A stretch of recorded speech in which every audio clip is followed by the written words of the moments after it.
بسم اللہ الرحمن الرحیم. السلام علیکم ایوری ون. دس از می ایاز علی. آج جو میری پریزنٹیشن کا ٹاپک ہے وہ ہے مین ان دی مڈل اٹیکس. سب سے پہلے دیکھتے ہیں ہم مین ان دی مڈل اٹیکس کیا ہوتے ہیں. Man in the middle attacks happen when an attacker secretly encrypts and reads communication between two particles who believe they are directly communicating with each other.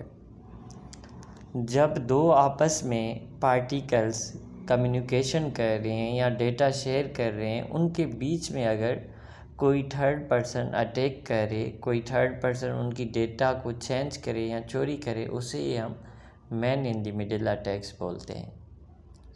Just example, اگر علی اور حمزہ دو آپس میں کوئی data share کر رہے ہیں یا کوئی کمیونیکیشن کر رہے ہیں یا علی حمزہ کو ریکویسٹ کر رہا ہے، تو تھرڈ پرسن اس ریکویسٹ کو چینج کر کے اپنا میسیج اس حمزہ کو ٹرانسفر کرے گا کہ بھائی مجھے پیسے چاہیے یا ایکس وائی زیڈ کچھ چاہیے، تو وہ اسے فارورڈ کر دے گا. بٹ حمزہ اور علی کو یہی لگے گا کہ ہم دونوں آپس میں کمیونیکیشن کر رہے ہیں، پر کمیونیکیشن تھرڈ بندہ کر رہا ہوگا ان کے میسیجز کو چینج کر کے. اب بات کرتے ہیں ہاؤ اٹس ورک. یہ کام کیسے کرتے ہیں؟ How its work. Attackers position themselves between two particles. Attackers کی جو پوزیشن ہوتی ہے ٹو پارٹیکلز کے بیچ میں یہ موجود ہوتے ہیں اور وہاں پہ یہ کام کرتے ہیں. Data is encrypt and positionally الٹریکٹ. ڈیٹا ان کی انکرپٹ بھی ہو جاتی ہے، ڈیٹا ان کی چوری بھی ہو جاتی ہے. Both particles they think they are communicating directly. But ان دو پارٹیکلز کو یہی لگتا ہے کہ ہم دونوں آپس میں کانٹیکٹ میں ہیں یا ڈیٹا شیئر کر رہے ہیں یا کمیونیکیشن کر رہے ہیں، ان کو پتہ نہیں لگتا. یہ اس طرح کام کرتا ہے.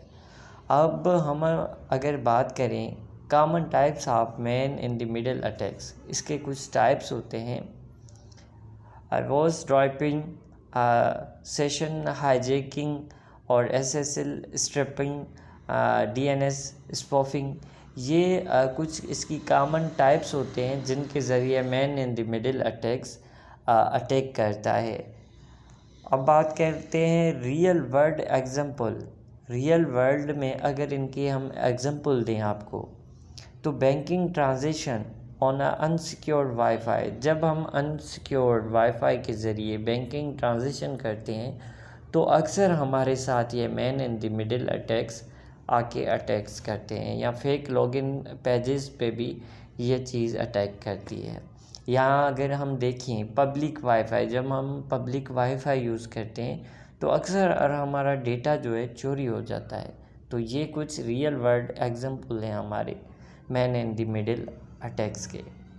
اگر ہم ابھی بات کریں رسک اینڈ امپیکٹ، اس کا جو ہے ہم پہ نقصان اور اثرات کون سے پڑتے ہیں. ہمارا ڈیٹا ہمارا ڈیٹا چوری ہو جاتا ہے، اکاؤنٹ کمپرومائز، اکاؤنٹ میں ہماری گڑبڑ ہو جاتی ہے، ہیرا پھیری ہو جاتی ہے، یا فائنینشیل لاس، ہمیں نقصان ہوتا ہے اس چیز سے. اب آ جاتی ہے بات پریویٹیشن اینڈ پروٹیکشن. اس کا ہم پروٹیکشن کیسے کریں؟ Use web sites. ہم ویب سائٹ کو یوز کریں، اوائڈ کریں پبلک وائی فائی کو. اگر ہم پبلک وائی فائی یوز بھی کر رہے ہیں تو VPN کے ساتھ یوز کریں، وداؤٹ VPN نہیں. ٹھیک ہے. Enable two factor authorization. Keep software ویئر اپڈیٹ. اپنے سافٹ ویئر کو ہمیں اپڈیٹ رکھنا چاہیے. اگر ہم اس کی پوری پریزنٹیشن کی کنکلوژن کی بات کریں تو اٹیکر ڈینجرس ہوتے ہیں پر پراپر سیکیورٹی پارٹیکلز ہوتے ہیں.